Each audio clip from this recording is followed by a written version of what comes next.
Hi అండి. మీరందరూ ఎలా ఉన్నారు? Welcome back to another blog అండి. మళ్ళీ నేను వచ్చేసాను మా అమ్మగారి వంటలు తీసుకొని. ఈరోజు మా అమ్మగారి వంటల్లో మీతో నేను ఇక్కడ షేర్ చేస్తున్నాను సోరకాయ పెరుగు పచ్చడి అండి. Stay tune to my channel చూడండి. ఈరోజు నేను సోరకాయ పెరుగు పచ్చడి నేను ఎలా ప్రిపేర్ చేస్తున్నానో. సోరకాయ పెరుగు పచ్చడి చేయడానికి ఇక్కడ ముందుగా పెరుగుని కొద్దిగా చిలుక్కున్నానండి. చిలికిన పెరుగులో ఇప్పుడు 2 టేబుల్ స్పూన్ అంతా ఇక్కడ నేను శనగపిండి ఉంటుంది కదా, శనగపిండిని వేసి దీన్ని కూడా ఇప్పుడు మంచిగా మనం కలుపుకుందాము. పెరుగులో శనగపిండి వేసిన తర్వాత చూసారు కదా, మంచిగా ఇక్కడ మిక్స్ చేసుకున్నానండి. ఇప్పుడు దీన్ని కొద్దిసేపు కోసం మనం సైడ్లో పెట్టుకుందాం ఈ పెరుగుని. ఇప్పుడు ఇక్కడ నెక్స్ట్ ప్రాసెస్ కోసం ఇక్కడ లేత సోరకాయల్ని నేను నీట్ చేసుకొని పెట్టుకున్నానండి. ఇప్పుడు దీన్ని చిన్న చిన్న పీసెస్ కిందకి మనం కట్ చేసుకుందాము. ఇప్పుడు చూసారు కదండి, సోరకాయని ఇక్కడ నేను చిన్న చిన్న పీసెస్ కిందకి కట్ చేసుకున్నాను. ఇంకొక ప్లేట్లో ఇక్కడ చూసారు కదా, పచ్చి కొబ్బరిని కట్ చేసుకొని పెట్టుకున్నానండి. అల్లంని కూడా నీట్ చేసుకొని కట్ చేసుకొని పెట్టుకున్నాను. ఇంకా పచ్చిమిరపకాయల్ని ఇప్పుడు ఇవన్నిటిని మనం బరకగా మిక్సీ పట్టుకుందాము. పచ్చిమిరపకాయలు మన కారానికి తగ్గట్టు తక్కువ ఎక్కువ చేసుకోవచ్చండి. ఇప్పుడు చూసారు కదా, ఇక్కడ నేను బరకగా ఇక్కడ మిక్సీ పట్టుకున్నాను. ఇంకొక ప్లేట్లో ఇక్కడ ఉల్లిపాయలని నేను కట్ చేసుకొని పెట్టుకున్నానండి. ఇక్కడ మీకు ప్లేట్లో ఇక్కడ తాలింపు చూపెడుతున్నాను. తాలింపులో ఇక్కడ ఆవాలు, జీలకర్ర, పచ్చిశనగపప్పు, మినప్పప్పు, ఇంకా ఇంగువ పొడి అండి, ఎండుమిరపకాయలు, వెల్లుల్లిపాయలండి. ఆల్రెడీ స్టవ్ పైన మూకుల్లో నూనె వేసి ఇక్కడ వేడవడానికి పెట్టానండి. ఇప్పుడు దీంట్లో నేను మీకు తాలింపు చూపెట్టాను కదండి, పచ్చిశనగపప్పు, మినప్పప్పు, ఆవాలు, జీలకర్ర, ఇంగువ పొడి, ఎండుమిరపకాయలు, వెల్లుల్లిపాయలు వేసి దీన్ని ఇప్పుడు మంచిగా మనం ద్వారగా కొద్దిగా ఫ్రై చేసుకుందాము.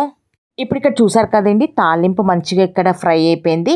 ఇప్పుడు నేను దీంట్లో కొద్దిగా కరివేపాకు వేసానండి. కరివేపాకుని కూడా కొద్దిగా మంచిగా ఇప్పుడు మనం ఫ్రై చేసుకుందాము.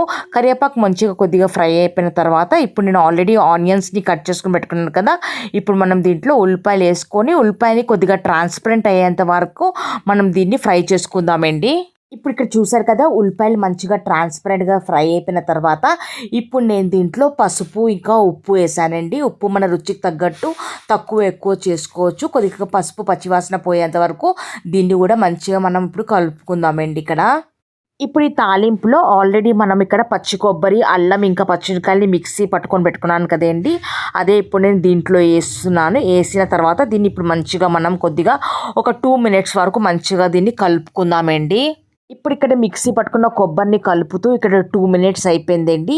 2 మినిట్స్ తర్వాత ఇప్పుడు నేను దీంట్లో ఆల్రెడీ నేను సోరకాయ ముక్కల్ని కట్ చేసుకొని పెట్టుకున్నాను కదండి, ఇప్పుడు మనం దీంట్లో సోరకాయ ముక్కల్ని మనం వేసుకుందామండి. సోరకాయ ముక్కలు వేసిన తర్వాత మంచిగా దీన్ని ఫ్లిప్ చేస్తూ మంచిగా కలుపుకోవాలి. తాలింపులో మొత్తం సోరకాయ ముక్కలు మంచిగా కలిసేంత వరకు కలుపుకోవాలండి. ఇప్పుడు చూసారు కదా, సోరకాయ ముక్కల్ని మంచిగా ఫ్లిప్ చేస్తూ మంచిగా నేను కలిపేసుకున్నాను. ఇప్పుడు ఈ సోరకాయ ముక్కల్ని కలుపుతూ ఒక 6 మినిట్స్ అయిందండి. కొబ్బరి అవన్నీ మంచిగా సోరకాయల్లో ఇక్కడ పట్టాయి కదా, ఇలా కలుపుతూ ఒక 6 మినిట్స్ అయిందండి. 6 మినిట్స్ తర్వాత ఇప్పుడు నేను సోరకాయల్లో నీళ్ళు వేస్తున్నానండి. ఇక్కడైతే నేను నా సోరకాయలకు తగ్గట్టు గ్లాసున్నర నీళ్ళైతే నేను వేసానండి. ఇప్పుడు ఏంటంటే సోరకాయలు మంచిగా మెత్తగా మగ్గేంత వరకు ఇప్పుడు మనం దీన్ని మూత పెట్టి మగ్గించుకుందాము. ఇప్పుడు చూసారు కదా, ఇవన్నీ నేను మంచిగా మిక్స్ చేసేసుకున్నాను. ఇప్పుడు దీనిపైన మనం మూత పెట్టి కొద్దిసేపు తర్వాత మళ్ళీ ఒకసారి మనం చెక్ చేద్దామండి. ఇప్పుడు ఇక్కడ సోరకాయ ముక్కల్ని మధ్య మధ్యలో చెక్ చేయాలి కదండి. చూసారు కదా, ఇప్పుడు దాదాపు ఒక 5 to 6 మినిట్స్ అవ్వడానికి వచ్చింది. ఇప్పుడు ఈ స్టేజ్లో నేను ఇక్కడ మీకు మూత విప్పి ఒకసారి నేను కలుపుకుంటున్నానండి. ఒకసారి సోరకాయ ముక్కల్ని మంచిగా ఇక్కడ మనం కలుపుకుందాం. కలిపిన తర్వాత మళ్ళీ దీనిపైన మూత పెట్టి మళ్ళీ కొద్దిసేపు తర్వాత మళ్ళీ చెక్ చేద్దాము. ఇప్పుడు మళ్ళీ సేమ్ సెకండ్ టైం కూడా నేను మధ్యలో ఒకసారి మూత విప్పి ఇక్కడ నేను మళ్ళీ చెక్ చేస్తున్నానండి. దీన్ని కూడా ఇప్పుడు మంచిగా ఒకసారి కలుపుకుందాం. ఇంకా సొరకాయ ముక్కలు కంప్లీట్గా మగ్గలేదండి, ఇంకా కొద్దిగా మెత్తగా అవ్వాలి. అయితే మళ్ళీ ఇక్కడ కూడా సెకండ్ టైం మూత పెట్టి మళ్ళీ వెయిట్ చేద్దాము. ఇప్పుడు ఇక్కడ థర్డ్ టైం ఇక్కడ మీకు మూత విప్పి చూపెడుతున్నానండి. చూసారు కదా, సోరకాయ ముక్కలు మంచిగా ఉడికిపోయాయండి. ఇక్కడ ఒకసారి దీన్ని మంచిగా ఇప్పుడు మనం కలుపుకుందాము. ఇలాగే సోరకాయ ముక్కలు కొద్ది మెత్తగా అయ్యే వరకు మీకు మధ్య మధ్యలో ఇలాగే చెక్ చేసుకోండి. ఇప్పుడు ఈ సోరకాయ ముక్కల్లో మనం ఆల్రెడీ శనగపిండి కలిపి పెట్టుకున్న పెరుగుని మనం వేసుకుందామండి. ఆల్రెడీ మీకు చూపెట్టాను కదా స్టార్టింగ్లో, ఆ పెరుగుని వేసిన తర్వాత ఇప్పుడు పెరుగుని మంచిగా మనం సోరకాయ ముక్కల్లో పట్టేంత వరకు మంచిగా ఇప్పుడు మనం కలుపుకుందామండి. ఇంకొకటి ఏంటంటే, పెరుగు వేసేటప్పుడు స్టవ్ ఫ్లేమ్ని మీరు మొత్తం తగ్గించుకోండి. స్టవ్ ఫ్లేమ్ ఒకవేళ హైలో ఉండి మనం పెరుగేస్తే పెరుగు ఇరిగిపోతుందండి. అందుకోసమే కంప్లీట్గా సిమ్ చేసుకొని మీకు పెరుగు ఇక్కడ వేసుకోవాలి. చూసారు కదా, పెరుగు వేసిన తర్వాత కంటిన్యూస్గా ఇలాగే కలుపుతూ ఉండాలండి. ఇప్పుడు పెరుగు వేసిన తర్వాత కంటిన్యూస్గా ఇలాగే కలుపుతూ ఉండాలండి కొద్దిగా మరిగేంత వరకు. ఇప్పుడు ఇక్కడ చూసారు కదా పెరుగు కూడా ఇక్కడ కొద్దిగా మంచిగా మరగడం మొదలైందండి. ఇప్పుడు ఈ స్టేజ్‌లో మనం స్టవ్ ఫ్లేమ్‌ని కూడా ఆఫ్ చేసేసుకుందాం. స్టవ్ ఫ్లేమ్‌ని ఆఫ్ చేసే ముందు ఇప్పుడు నేను కొద్దిగా దీంట్లో కొత్తిమీర ఉంటుంది కదండీ!